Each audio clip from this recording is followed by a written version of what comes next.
Assalamualaikum dan salam sejahtera. Selamat kita berjumpa sekali lagi tuan-tuan dan puan-puan dalam satu lagi siri Temu Minda. Malam ini kita hendak berbicara tentang seni budaya dan bagaimana penggiat seni budaya bergiat satunya pada zaman COVID-19 dan keduanya dengan menggunakan teknologi digital. Hari ini banyak panggung, banyak auditorium, banyak pentas. Mungkin semuanya kosong dan lengang kerana kita tak boleh mengadakan acara-acara secara live dan sebagainya. Tetapi anak seni harus terus berkarya. Hasil seni harus terus dinikmati oleh masyarakat. Bersama saya pada malam ini ada dua orang tokoh seni budaya tempatan. Yang pertama ialah Puan Hajah Fauziah Nawi, yakni tokoh teater yang terkenal yang mengetuai Stephanie Sanggar Teater Fauziah Nawi, dan saudari Lau Ngai Yuen yang merupakan Presiden. Ini betul-betul nama seni ni. Kaki seni. Saya ingat saya nak jadi gila seni. Kaki seni boleh. Okey, kaki seni. Baik. Kedua-duanya ada pengalaman menggunakan teknologi digital. Dua-dua sebablah. Satu kerana COVID-19 dan keduanya kerana migrasi terhadap dunia digital. Kita saksikan video klip yang dihasilkan oleh Stephanie. Maka kemanusiaan tidak wujud di mahkota kebenaran.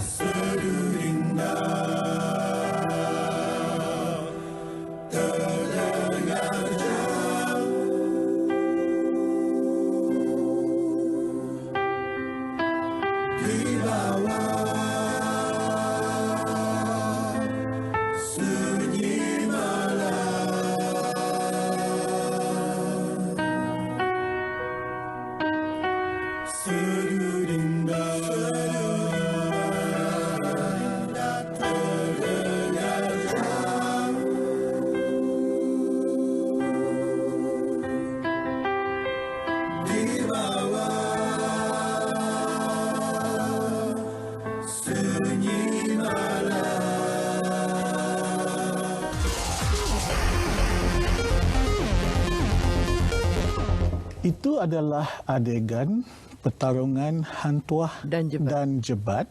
Dan ini dalam teater yang berjudul Rasa. Bukan filem, bukan drama, tapi teater yang dirakam dan malam ini disiarkan secara dalam talian. Sama waktu. Sama waktu. Ya. Apa cerita sebenarnya, Kak Fauziah? Maksudnya apa tu? Rasa ni adalah himpunan puisi-puisi yang indah daripada sastrawan negara Usman Awang dan juga dua dramanya iaitu Matinya Seorang Pahlawan dan juga Uda dan Dara. Kenapa Rasa?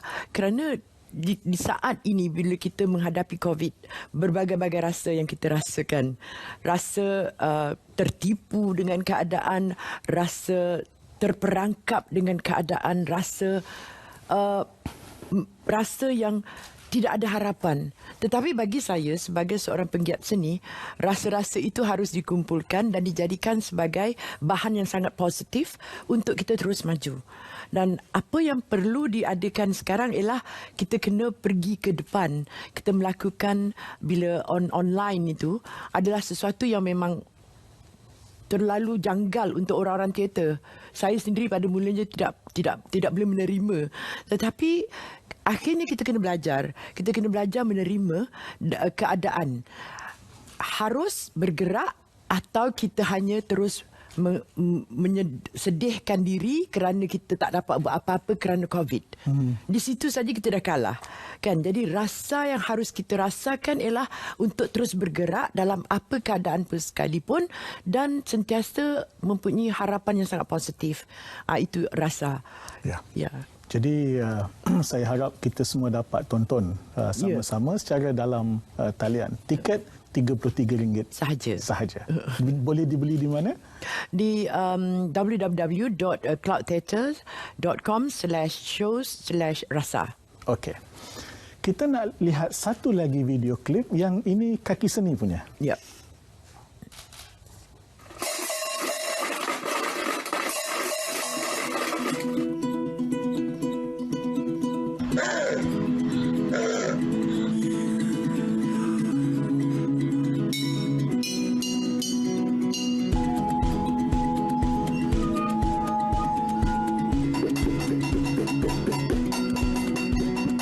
The popcorn kernel inside, I'm going to shake it to make another sound. Then I'll wrap it with the rubber band so that it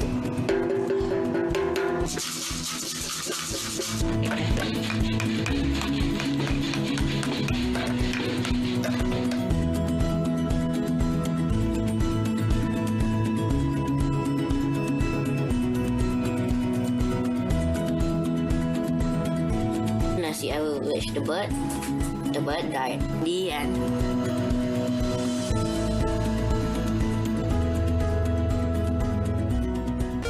Jadi ini apa pula ini? Mengajar dalam talian atau apa? Kelas dalam talian. Sebenarnya masa COVID-19 pandemik ini, masa kita duduk kat rumah, kaki seni banyak menerima panggilan ataupun call for help.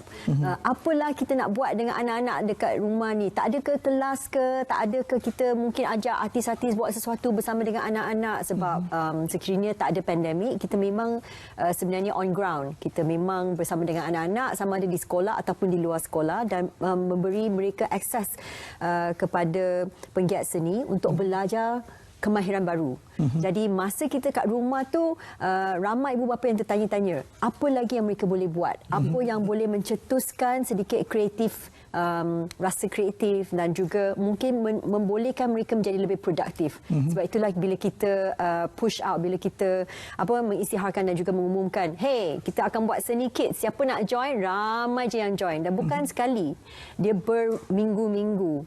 Dan dalam berminggu-minggu tu mereka diajar untuk berkenalan dengan wayang kulit, dengan ceritanya, dengan sejarahnya. Lepas tu dengan cara-cara untuk membuat penceritaan, cara untuk mencuba bunyi ataupun mendengar dengan cara yang berlainan, ataupun menggunakan apa-apa saja kat rumah dan menjadi kreatif dengannya. Dan ibu bapa bukan sahaja amat menghargai, tetapi anak-anak juga boleh faham, ini sesuatu yang saya berminat dalam dan saya ingin mencubanya dengan lebih mendalam lagi. Walaupun pada permulaannya artis yang kita jemput untuk membuat kelas-kelas sebegini agak tak pasti. Bolehkah, can they sustain the interest of the children through a screen, right? Adakah anak-anak semua akan berlari ke sini ke sana dan tidak akan fokus? Tetapi memang di luar jangkaan kita. Anak-anak memang stuck to the screen and they come up with new ideas. Ideas yang kita tak pernah pun terfikir, mereka yang terfikirkan. Dan cerita-cerita pada malam final sangat it's surprising. Sangat memberikan kita rasa, sangat memberi kita semangat yang actually the young people, they are the natives of the screen, so they will be able to take it. Peluangnya adalah, adakah kita nak mengajar, adakah kita nak sabar dengan mereka dan memberikan mereka apa yang kita dah mahir dengan. So that's the question.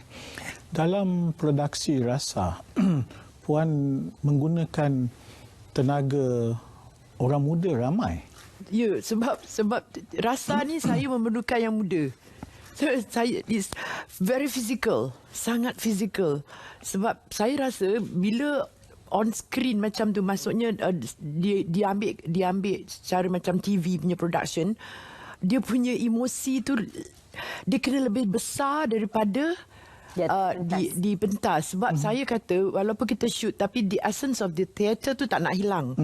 Jadi mereka tu harus fit, kena bertenaga, dan itu yang mereka lakukan. Dan memang saya sangat mencabar mereka sebenarnya. Ini adalah kumpulan yang paling muda dalam grup saya. Sebab saya kata saya tak nak kacau yang dah senior-senior tu sampai bila. Harus kita ada pemangkinnya. Dan ini yang saya lakukan. Dan Alhamdulillah, yang setengah tu memang tak pernah buat pun.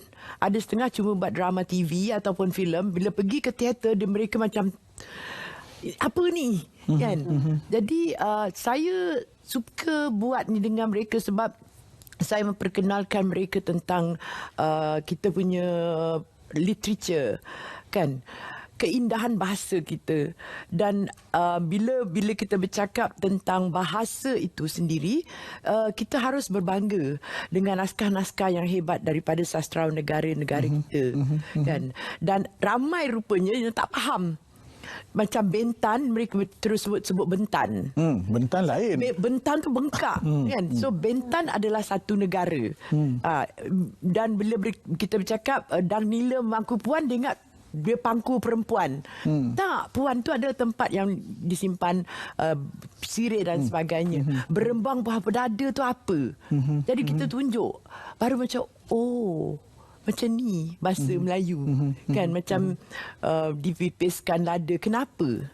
Jadi waktu membuat rasa ini, saya tak ada stres. Mula-mula saya stres. Saya kata macam mana saya nak buat online. Saya old school. Tapi bila saya berkolaborasi dengan tenaga muda yang mereka memang bagus dengan IT, akhirnya saya belajar sesuatu dari mereka dan ini sangat menggembirakan saya sebab saya tak perlu keluar. Saya boleh buat dalam studio saya saja, selamat, dan saya boleh pastikan keselamatan mereka sebab studio kami ada 2 tingkat. Siapa tak ada dalam scene itu pergi naik atas. Jadi satu pengalaman baru yang akhirnya saya kata tak payah buat live pun tak apalah, saya nak buat online saja. Kan? Tapi ini, mungkinkah ini teater yang pertama dibuat begini? Maksud saya ditunjukkan bukan kepada audiens dalam sebuah auditorium, tetapi ditunjukkan 100% dalam talian. Saya rasa mungkin untuk Stephanie ini adalah pertama kali. Alright. Dan rupanya prosesnya tu sangat rumit. Dia lebih rumit daripada yang biasa. Ya, sebab kalau untuk teater kita terus saja, yang ini saya harus memikirkan untuk tidak menghilangkan ciri-ciri teater, tapi pada masa yang sama saya harus memikirkan bagaimana teater itu diangkat melalui digital, ambil gambar dan sebagainya. Dan saya harus bercakap dengan technical person saya. Saya kata tak nak hilangkan essence teater. Dan diorang kata mana boleh? No. Jadi akhirnya kami mencari jalan tengah lah. Dan ada menggunakan jurubahasa isyarat. Ya, saya macam macam mana saya nak buat ni? Dan masa itu kami, kerana ada beberapa perkara yang kita tak boleh elakkan, mereka hanya ada 1 hari saja. Dan mereka minta, boleh tak kami datang balik besok? Saya kata, kenapa? Kita nak kena fahamkan skrip. Saya kata, kerana sebab itu saya ada di sini untuk bantu. Dan Alhamdulillah, macam 2 jam, 3 jam saya bagi mereka crash course. Akhirnya mereka dah boleh adapt to the situation. Dan untuk scene yang terakhir tu, salah seorang yang perempuan tu, dia tak boleh nak habiskan sebab dia dah broke down. Dia dah menangis. Dia dah masuk. Sebab saya kata kita jangan buat macam kita untuk berita. Tapi ini adalah teater sastra dan ia harus dibentangkan dan disampaikan secara sastra. Saya kata jangan keras, tapi harus bersama. Kan, kalau macam burung, saya tak tahulah, jangan burung macam ni saja, kita haruslah lebih indah. Dan sangat berjaya. Dan pertama kali kita buat alih bahasa, maksud translation in English. Ada subtitle ada dalam bahasa subtitle Inggeris. in English. Dan saya sangat bertuah sebenarnya sebab ramai yang bantu saya.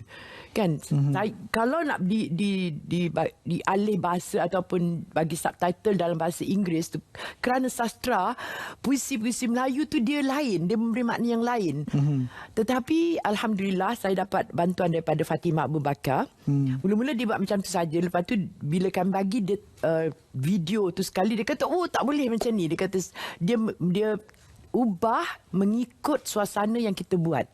Rasa yang diberikan oleh pelakon yang lebih tepat daripada ikut saja, kan? Ya, okey, Yuan. Kaki seni ni dah lama juga. Lama. Tahun dah. Ya, dan apa perbezaan ini menganjurkan acara ataupun kelas atau aktiviti secara berdepan dengan macam tadi Kak Fauziah cerita, berbeza bila nak bawa ke dalam talian. Apa perbezaan dia?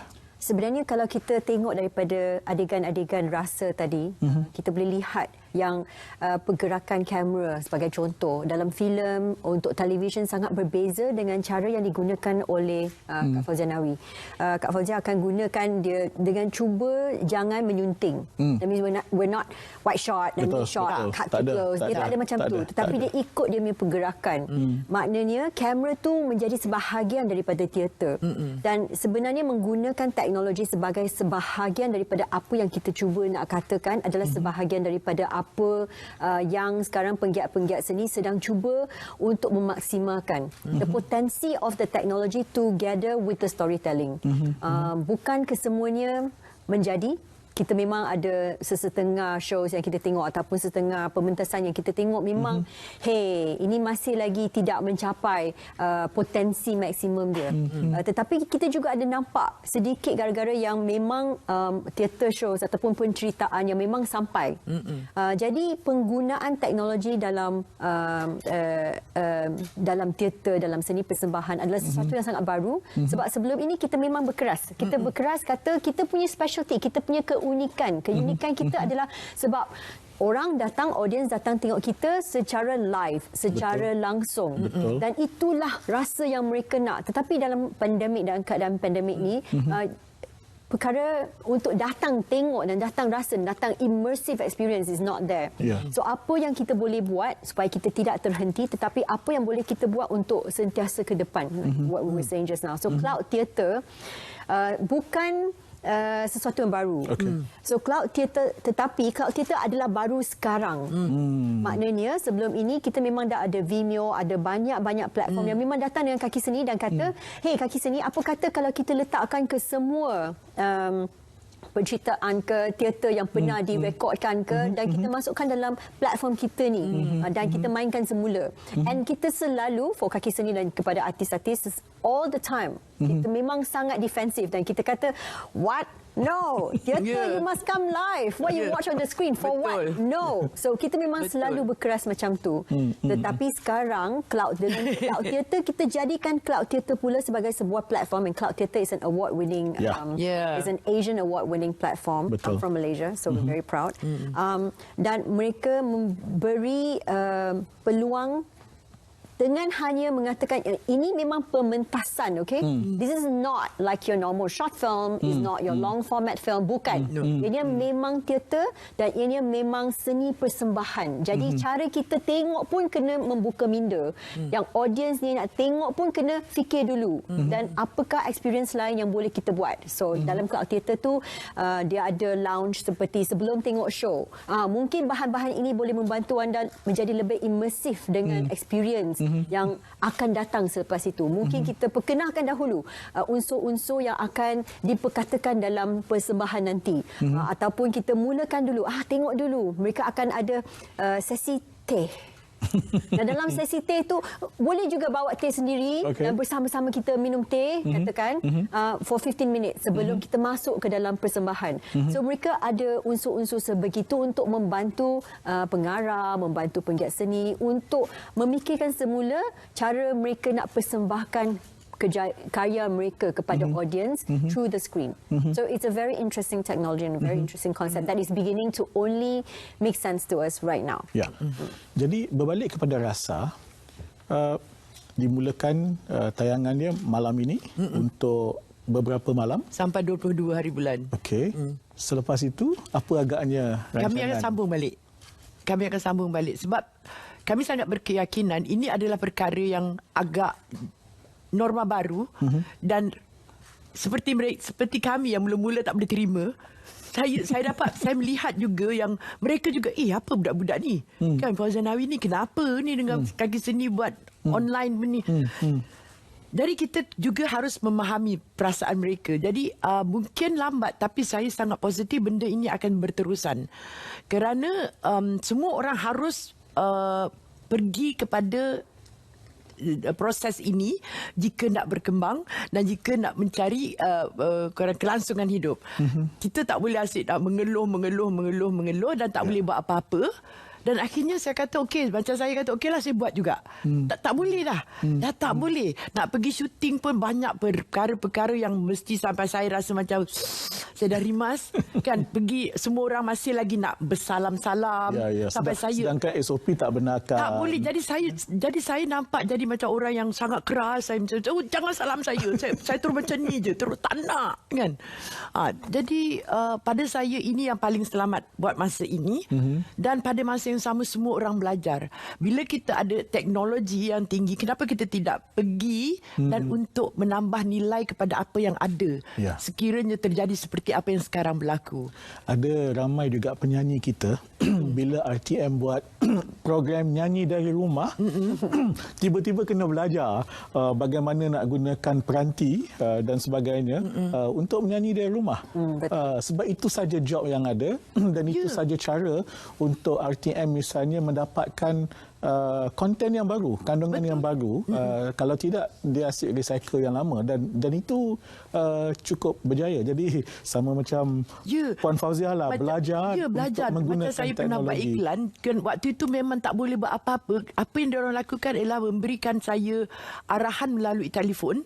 Dan saya bernasib baik waktu itu anak saudara saya ada, adik saya ada, semua memang diorang memang shooting people. Rumah saya tu memang jadi macam studio. So director cuma kita tu okay, you nak apa? Jadi saya make up, saya pakai baju, okay, this one acceptable? Yes. Cantik kan. Jadi saya kata it can be done kan. Tapi saya kata teater online, saya orang yang pertama kata no kan. Tapi rupanya saya suka, cuma kerjanya lebih rumit. Kerjanya lebih rumit supaya essence teater tu tidak hilang. Ya. Yuan, bagaimana membawa karya Malaysia menggunakan teknologi ke pentas antarabangsa? Saya tahu sebelum ini pun dah sampai ke pentas antarabangsa, tapi bagaimana melebihkan, mempelbagaikan, memperbanyakkan, meluaskan? Sebenarnya salah satu daripada how should I say this? Ketidakcukupan ataupun mungkin kita tidak pernah lihat sebelum ini. Untuk seni persembahan sebenarnya kita memang selalu pun buat pembangunan audience. So theater, audience development. Dan dalam pembangunan teater, pembangunan audience kita selalu hanya fokus kepada audience yang live, yang secara langsung yang ada. Maknanya kita punya pemasaran semua kepada kalau tempat ni dekat KL Park, okay, first siapa yang akan datang KL Park? Community ni macam mana? Macam mana kita nak target mereka? Adakah newspaper, adakah online, adakah dengan menggunakan email? Tetapi sekarang dengan penggunaan digital dan dengan penggunaan cloud theater for example, kita boleh besarkan lagi kita punya kemungkinan dan kita boleh lihat apa kata kalau kita cuba promosikannya ke Australia. Sebab Australia, they like our work, they like the kind of stuff that we do because we have gone to Australia a lot. Kita bawa kita punya kumpulan-kumpulan teater dan biasanya dia amat diterima. Jadi dengan kita berada di dunia digital ini, sebenarnya kita sekarang kena fikirkan bagaimana kita boleh bantu penggiat-penggiat seni untuk membesarkan lagi pemasaran mereka. And we all know this is about money.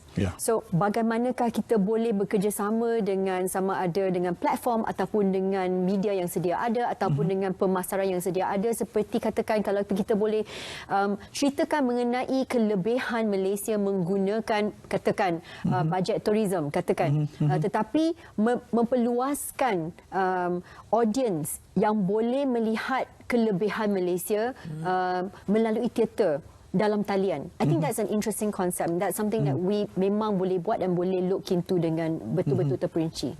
Sebagai orang yang sudah lama dalam dunia teater, kerajaan ni bantu, tapi ada waktunya mungkin kita boleh buat lebih lagi.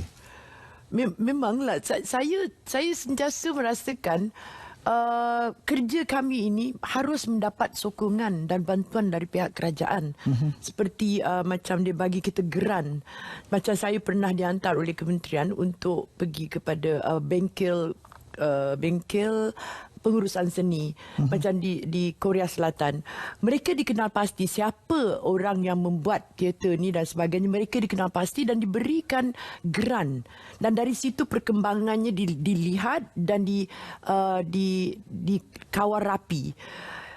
Tapi setakat geran pada saya itu tidak permulaan mencukupi. saja. Betul. Permulaan, sebab jika mereka gagal, mereka tidak akan dibantu lagi. Okey. Kan? Jadi kita nak mengajar supaya setiap orang seni, terutama teater dan sebagainya, mereka juga harus mempunyai ilmu, tanggungjawab untuk melakukannya dengan mendapat bantuan.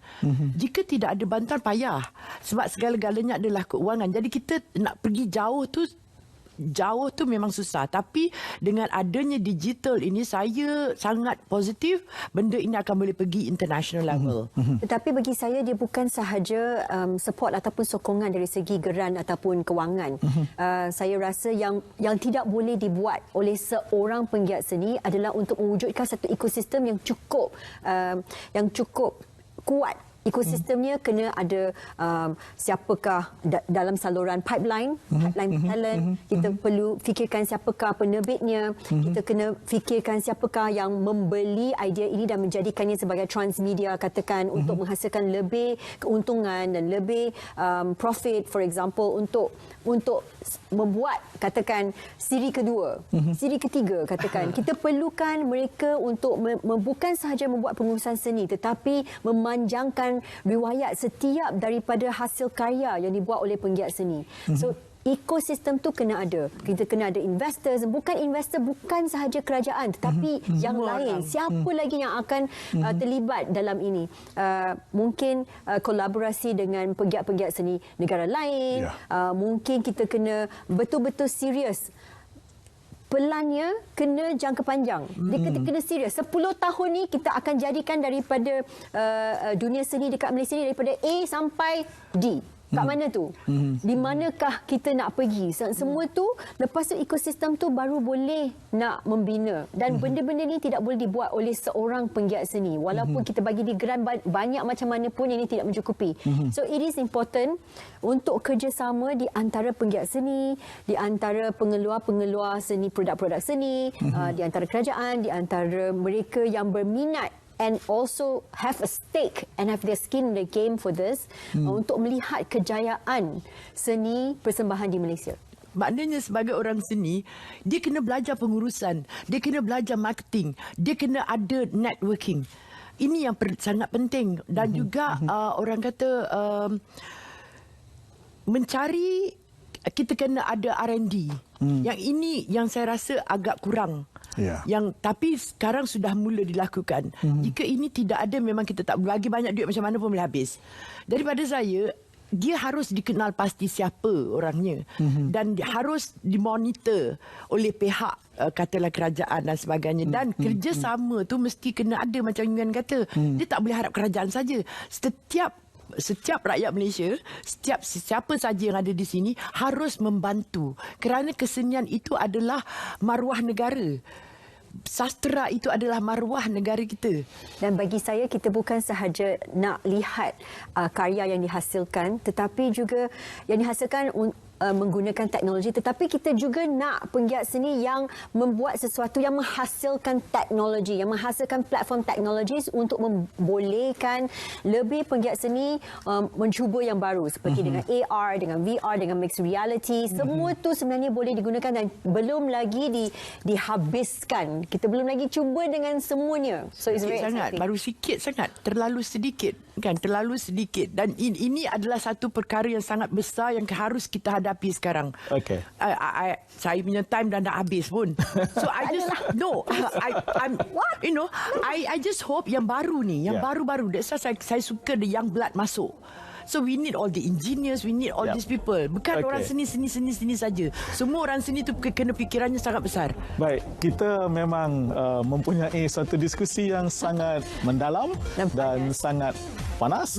Dan saya terima semua itu, dan memang tugas kerajaan ialah untuk membantu, untuk facilitate, tetapi penggiat seni harus ke depan. Betul. Harus di depan. Kerajaan ini bukan bidang kerajaan harus membantu. Jadi tuan-tuan, saudara, kita sama-sama Mama doakan kita akan terus memperkasakan seni budaya kita dengan menggunakan teknologi digital. Kita berjumpa minggu depan tentang anugerah nasyid Malaysia yang pertama. Selamat malam Malaysia, di mana jua anda berada.